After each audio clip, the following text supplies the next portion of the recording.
So weather today, for those listening away from the circuit, it is cloudy, it is overcast. We're not expecting any rain today, unlike tomorrow. So hopefully we're going to in for a nice day, dry day's action. Right, watch the lights is the cry from Lottie on the start and finish line there.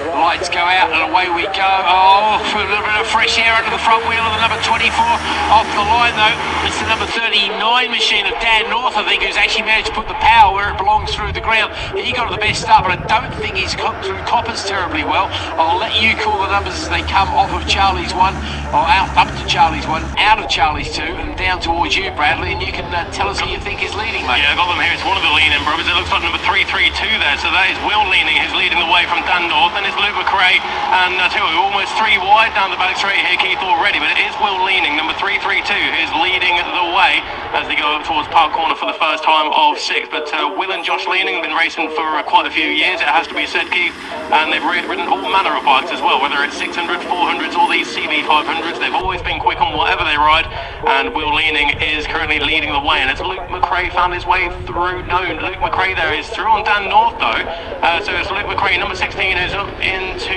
third position ahead of Dan North. Adrian Kershaw right there, then it's Ollie McRae, so you've got two brothers there, Luke and Ollie up inside the top 7 positions. In fact, Ollie is looking for a move on Adrian Kershaw. It just gets squeezed out there out the chicane, but Will Leaning already into the bottom of the mountain. Right, here we go then to the bottom of the mountain as it becomes a battle of the leanings across the top. These guys, I think they haven't raced for a while. I didn't manage to catch up with Will or Josh, unfortunately. I should have made more of an effort actually to find that part of the paddock. I forgot they were here. But those guys, I don't think they've raced, but I guess they are locals. They might have popped in the odd track day here just to get the rust out of the system, because they certainly do not look too shabby here as they come onto the start-finish straight for the first of 6 encounters. Tucked in tight, lost none of that style. It is Will Leaning ahead of Josh leading by a second and a half, which actually was the gap in qualifying. Dan North, after that good start, does come across the line in third. Then it's Luke McRae. Adrian Kershaw makes up 3 places from his relatively lowly grid position there. Ollie McRae goes back one. Then it's Reeve O'Hara making up one. Don Herbertson going backwards. Clearly hasn't got the idea of clutch control on this little bike, so be interested to see if Dom can move up with his experience there. Corty, Horner, they're making up places. Dean and Carter going backwards there. Hayward making up 3 places as well, so lots of chopping and changing as we go through the field. But I think out past you, mate, I think Will and Josh have probably already got past and disappeared up towards Park, haven't they? Yeah, because a race leader is coming around Chris Curve now, and Josh Lean is trying to hunt down his brother as they come around Chris Curve in towards the gooseneck. Through goes Will, then goes Josh. Dan North, number 39, may have lost a couple of positions here because he did a little bit of grass tracking there, just using all of the tracking a little bit more on the exit of Charlie's, but he's already trying to find a way through on Adrian Kershaw once again. So the leading brothers, first and second, are already through the chicane. Adrian Kershaw looking for an inside move on McRae, but not quite this time around. Ollie McRae is just a few positions behind him, and Dom Herbertson, you're right, he went back, he's currently in 9th position there. He's got Sean O'Hara and Declan Reeve in front of him, but he's got some work to do, Keith. Yeah, well, he's a man who knows how to do the work, I guess. A lot of racing experience under Mr. Herbertson's leathers there. But he needs to find a little bit more time if he wants to challenge these quick guys out the front, because Will and Josh really do know their stuff. They know their way around Cadwell Park extremely well. And we do see Will go purple in the first sector, which is to be expected. I think we might see it purple in the second sector. His gap over the line last time was 1.563 seconds. This time that's gone out to 2.119 as he comes across with a 41.690. And I'll tell you what I do need to check actually, mate. I need to dig out my bit and have a look at the lap records, because I wouldn't be surprised if we saw the lap record here take a tumble, because it was only set last month, because the lap records of the CB 500s of Bemsee are all going to be new this year. And if somebody can beat that this weekend, then they will have their name in the record books until at least next year. So Herbertson makes it 1 place on that lap. He goes past on Sean O'Hara there. Will and Josh still lead the way. Dan North, as you said, did go backwards by a couple of places actually. Luke McRae and Adrian Kershaw both found their way past on him. Out the back there's a few little chops and changes as the people sort themselves out. But out in front, I imagine you've probably got Will leaning somewhere around the gooseneck by now or something. Already in towards Mansfield now, Keith, and you can say he just throws it into the left left-hander of the gooseneck, runs it right out to the wide line on the exit of the gooseneck as well, and he really does use every single Sorry, mate, centimetre. to interrupt the leaders down. I've got the leaders sliding out of the scenery, or somebody sliding out. He's, I think that was Will, who was so far in front. The deciders trying to give the front Dunlop a bit of a rest, because him and the rest of the bike have suddenly tumbled down. So I'd imagine the broad, I don't know, I imagine he'd be concerned for his brother, but I don't think he'd be too upset, because it was quite a gentle letdown there for Will Leading. So Josh Leading all of a sudden is the man of the moment, looking for that gold medal. So let's wait and see if he gets challenged. He had a very healthy lead over Luke McRae, about 5 seconds last time round. And yeah, Will is actually going quicker. He'd gone purple in sector 1 there, as leader comes across gesticulating to somebody on the side there, but there's Josh. We're going to see Will take that tumble down. These guys are both in class C2. We've got a great battle going on now for what is second place, with Luke McRae, Ollie McRae, Dan North, Andy Kershaw. Dom Herbertson making up another 2 places. He's in the tow there. Those guys are all covered by about a second and a half. Absolutely brilliant stuff. That's the sort of racing we expect from the CB 500s, and you're going to see that gaggle of bikes just by you and about now, I think, Bradley. Yeah, got them here now, and Ollie McRae's looking to put a move on his brother there, and he goes side by side there, almost at the knocking elbows, but it is Ollie McRae who moves up to 3rd place, but with the 2 bikes slipstream. Dan North, number 39, they're 3 wide once again as they go in towards Park Corner, and well, Josh Leaning is well out in front of this one now. He's through Chris Curve, on towards the left-hander of the gooseneck now, but the number 24 then leads the way, but we'll keep our eyes firmly on that battle for 2nd place, and that is Luke McRae. I can see the orange wheels and the white crash helmet there of the number 16 of Luke McRae through the left-hander now. In fact, he's just dropped down to 2nd, 3rd, 4th, 5th place now, as Dan North is in 2nd. Then it's Adrian Kershaw, Ollie McRae, Luke McRae, Dom Herbertson, and that looks as though it could well be 243 Declan Reeve, just a second or 2 behind them, Keith, but it's a 5-way scrap for that 2nd place.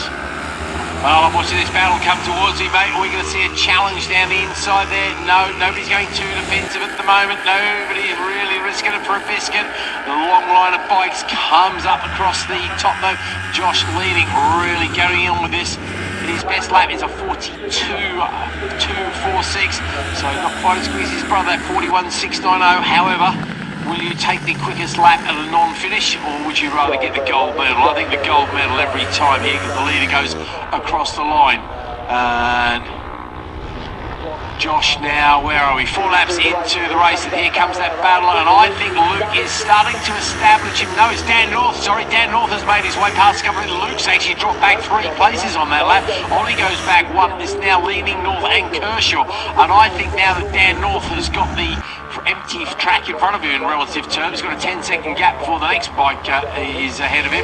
It's 44.594, so the quickest lap, personal best for North, and also for Kershaw there. Herbertson stays where he is in 6th place, but he's only 0.2 of a second behind Luke McRae, and we were watching Luke drop down. I wouldn't be surprised to see Dom giving Luke a very hard time here, Bradley. Yeah, I'm watching them as they go around Park Corner once again. We'll pick them up as they reappear around Chris Curve. There goes number 24 of Josh Leaning down in towards Mansfield now, and just chucks it into, he has such confidence in that CB, does Josh Leaning. But that battle for 2nd place then around Chris Curve into the gooseneck now. Dan North, Adrian Kershaw, that is the order, 2nd and 3rd. And then it's Ollie McRae ahead of Luke, with Dom Herbertson looking for an inside pass on Luke McRae. Oh, that was going to be a very late one there. Did they both make it through safely? Adrian Kershaw was looking for 2nd place now. Dom Herbertson did make it through into 5th. But through they go, chicane, and Dom Herbertson has got the bit between his teeth now, Keith. He's through on Luke McRae and is challenging, I think that's Ollie McRae up next. Yeah, I think he's sights of Ollie right in front of him. They're going to be coming across the line this time for that last lap, Blake, so he's got a plan. He better put it into action very shortly indeed. Here comes Josh. No, that's a back marker, actually. Now, that's interesting. That back marker might actually have something to do. Maybe the pack won't actually catch the back marker. I'm sure Josh will, but I don't think the pack behind will, because they are that little bit further back by another 10 seconds. So Dan North comes to the line. He's definitely managed to break that pack. He's making up for that good. Oh, 3 abreast across the line, quite literally. They've come across the line. The gap is, let's see, 0.016 between the 3 bikes. So I'm not going to claim who had 3rd place there. It was either Kershaw, McRae, Oliver, or Herbertson. But wow, that was desperately close stuff, as Luke does indeed go back past Dom Herbertson there.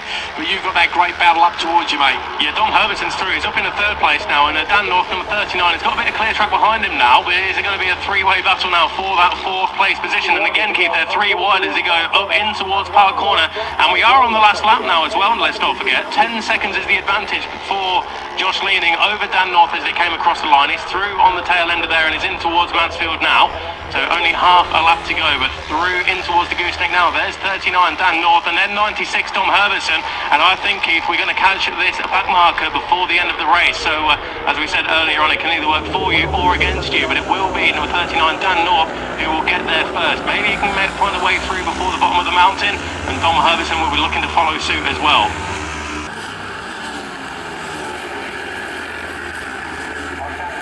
Okay, here we go then.